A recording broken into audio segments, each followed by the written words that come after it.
Agora eu vou falar sobre teoria da prova, ônus da prova, função da prova, objeto de prova, direito à prova e da prova, né? Vou falar primeiro sobre teoria da prova, né?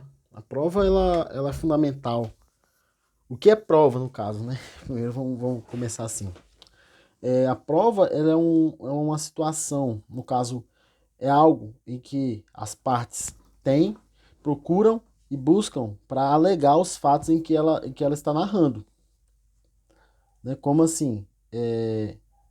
Um exemplo que eu pensei aqui agora é o seguinte: o meu irmão, vamos colocar assim, quando eu era criança, né, meu irmão pegava e dava uma chinelada nas minhas costas ou algo do tipo, eu ia chorando para minha mãe. E como eu ia chorando e falando, né, isso, meu irmão me bateu. E como que o meio que eu tinha, né, para comprovar, para mostrar para ela que aquilo era verdade. Era mostrando a marca, né? Então, no caso, era desde da infância a gente já produz provas. E isso seria mais ou menos a teoria da prova. Eu só vou dar uma olhada, porque eu acabo esquecendo. Ônus da prova. Ônus da prova, né? O que é o ônus da prova? Dentro do processo judicial, o ônus da prova é para quem está alegando, para quem está falando determinada situação. É uma responsabilidade que a pessoa vai ter. Né? Como assim? Como que ela vai ir a juízo, vai falar determinada situação e só vai ficar por aquilo? Não. Ela tem o ônus, ela tem a obrigação de provar o que ela está falando, é, é, o que ela está acusando a outra parte, no caso.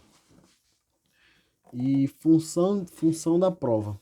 É, então, essa mega, a gente acaba entrando um pouco nos outros temas, né, dela mesma, mas a função da prova é isso, né? A função da prova, no caso, é comprovar, né, mostrar que o direito que as pessoas têm, que o cliente tem, que a gente tem, é, é, é um meio em que a gente tem que mostrar, no caso.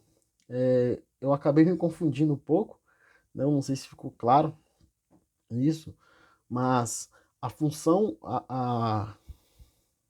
da prova é mostrar o fato em que eu aleguei, em que eu falei, né? Porque seria muito simples, muito fácil eu chegar em juízo e acusar determinada situação, falar que eu tenho direito em alguma situação, né? E o juiz acatar, o juiz aceitar isso.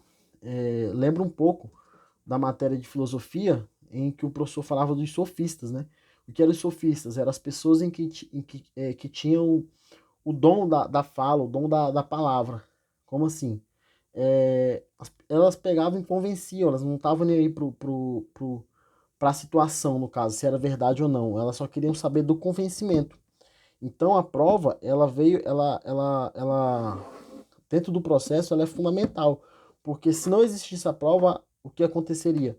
Quem tem mais lábia, quem tem mais conversa, quem tem mais artimanhas, consegue ganhar e levar, no caso, o processo, né? Objeto de prova.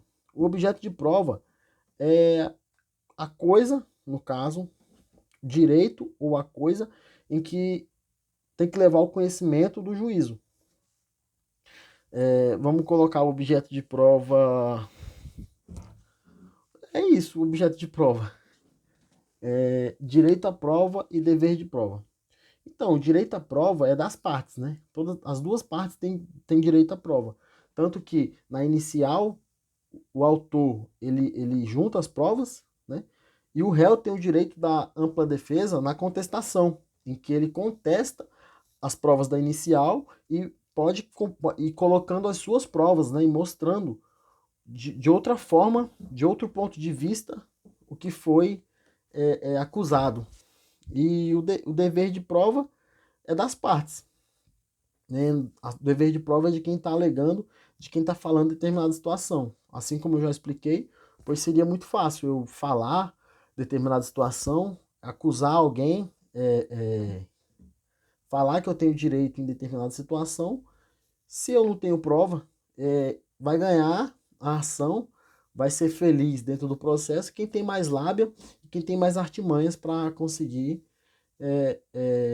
falar e conseguir convencer o juiz.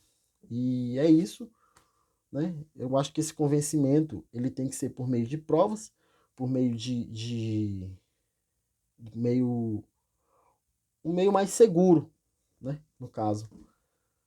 E é isso. Muito obrigado, valeu.